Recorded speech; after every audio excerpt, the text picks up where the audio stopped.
New tonight, we are learning more about the U.S. Capitol Police officer and Purdue graduate who died by suicide 3 days after the riot last week. As we told you last night, Howard Liebengood was a 1991 graduate in a story you'll only see here on Wish TV. Dan Klein spoke with one of his best friends, and Dan, everyone knew him as Howie. And friends tell me, Phil, he was one of the most admired and respected people they ever met. Someone who loved Purdue and loved racing, especially the Indy 500.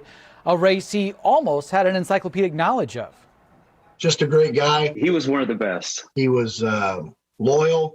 Shy, caring, giving. He was exceptional. And to his friends, the sudden death of Howie Liebengood makes no sense. While he grew up near Washington, D.C., thanks to his father's job, working as first sergeant at arms, then as a lobbyist, his family was from Indiana, both Kentland and Plymouth. Howie loved Indiana. He loved coming back here, and Purdue had the Grand Prix, and if you're a racer and you can come back here and study and race at the same time, you can't beat that. Doug Wright was one of Howie's best friends. They were in the same fraternity, but at different times. That's where it all began, at the Kinko's across from Ross-Ade Stadium. A friendship founded on a mutual passion for motorsports. Doug advising Howie, as both were professional race car drivers, even racing together at several endurance races. Thanks to his dad's connections, Howie got to meet some of the giants of the sport, Ayrton Senna and a childhood favorite, Rick Mears. I don't know anybody that was more passionate about the Indy 500. There's a lot of guys that might be his equal,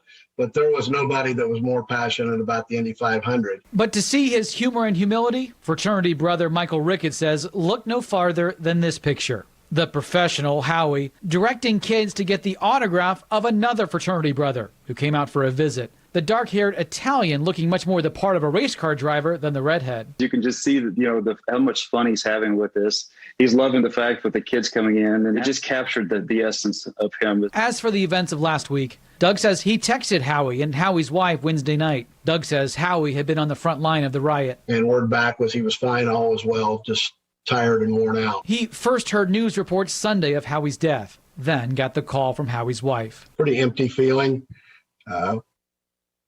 He was such a great guy. I don't know how you make sense of this. So, and none of us do with this. It hurts to think about the pain of whatever pain was what he was carrying to lead him to this place. For his friends, a place that now doesn't quite feel the same. I miss those late night conversations, just talking about racing and who's going to win the 500 and how fast pole will be this year.